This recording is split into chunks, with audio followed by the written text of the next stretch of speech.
Hello everybody. Today I want to give a simple and interesting explanations to the fact that why this formula is true.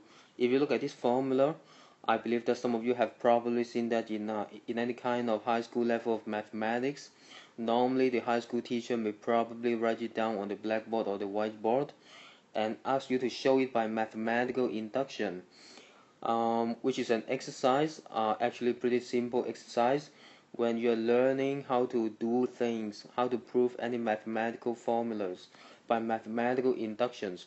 But today I want to give you a simple and actually an interesting way to explain why such a formula is actually true.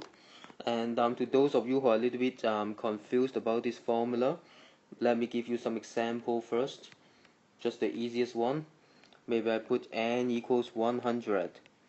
It basically means that on the left side you're actually adding all numbers starting from 1 up to 100. Let me write it down first. 1 to 2 to 3 and all the way up to 100.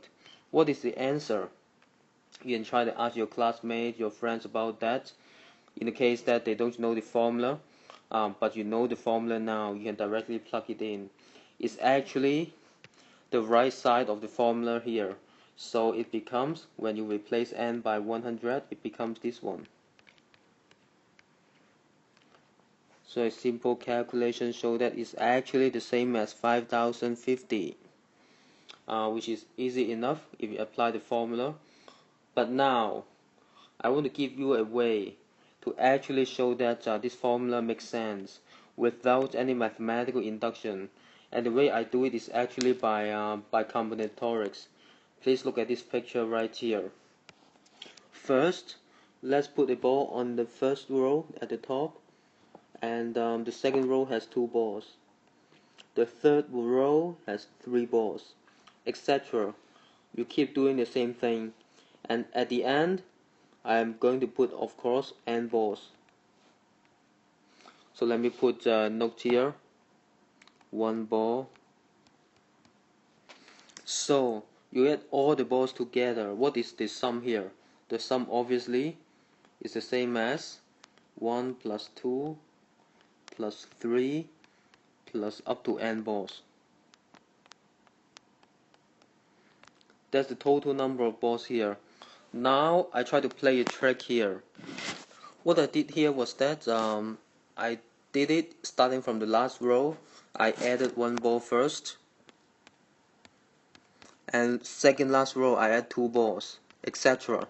So basically what I did for the blue balls was like I actually started from the last row and go upward, and ultimately the first row, obviously there should be n balls.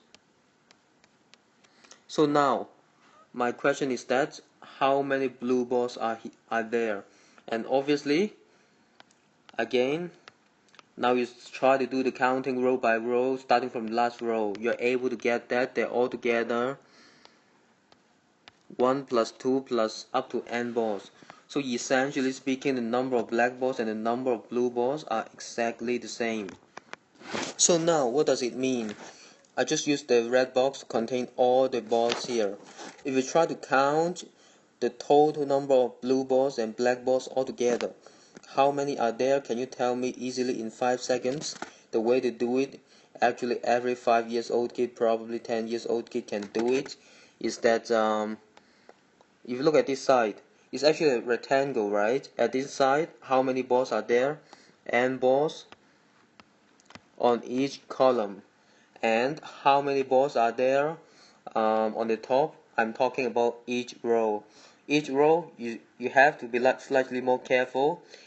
For example, like the first row, there's 1 black box and n blue balls, which basically means that they're all together n plus 1 balls for each row. So altogether, I'm saying the sum of black balls and blue balls altogether, there should be n times n plus 1 balls. That's the number total of black balls and blue balls altogether.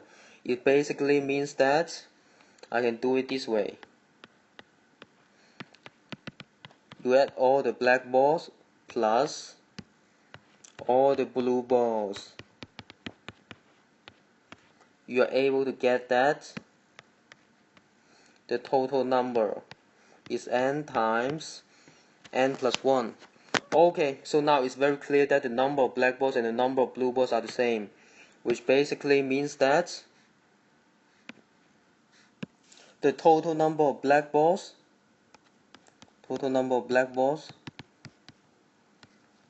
which is the left side in the formula that we look at, should be the same as n times n plus 1 divided by 2. Okay, so that's basically the end of this lecture. Thank you, everybody.